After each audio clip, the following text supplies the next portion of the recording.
ಹಿಂದೂ ಮಾನ್ಯ ಅಧ್ಯಕ್ಷರೇ, ಅಧ್ಯಕ್ಷರೇ, ಇದು ಹಿಂದೂ ಸಾರ್ವಜನಿಕ ಗಣಪತಿಯನ್ನ ಉದ್ದೇಶಿಸಿಕೊಂಡು ನೀವು ಡಿಜೆ ಬಗ್ಗೆ ಮಾತಾಡ್ತೀರಿ. ದಿವ್ಸಕ್ಕೆ 5 ಸಲ ಓದಿರ್ತಾರೆ. ನಮ್ಮೆಲ್ಲ ಮಕ್ಕಳು ಶಿಕ್ಷಣಕ್ಕೆ ತೊಂದರೆ ಆಗ್ತಾ ಇದೆ.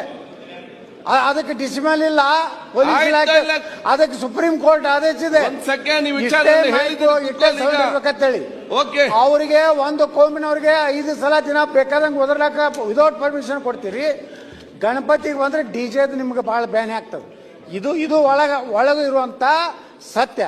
ಅದಕ್ಕೆ ನಾನು ಮಾನ್ಯ ಗೃಹ ಮಂತ್ರಿಗಳಿಗೆ ಕೇವಲ ಒಂದು ಧರ್ಮದ ಜಾತ್ರೆಗಳನ್ನ, ಸಾರ್ವಜನಿಕ ಸಭೆಗಳನ್ನ, ಜನಪರ ಹೋರಾಟಗಳನ್ನು ಹತ್ತಿಕ್ಕುವಂಥದ್ರ ಸಲುವಾಗಿ ಏನೇನು ಬಿಲ್ ಮಾಡ್ತಾ ಇದ್ದೀರಿ, ಇದಕ್ಕೆ ನಮ್ಮದು ಸರ್ವತಾ ವಿರೋಧ ಇದೆ. ನನಗನ್ನಿಸ್ತದೆ ನಮ್ಮ ವಿರೋಧ ಪಕ್ಷದ ನಾಯಕರು ಇದನ್ನು ಒಪ್ಕೋತಾರೆ.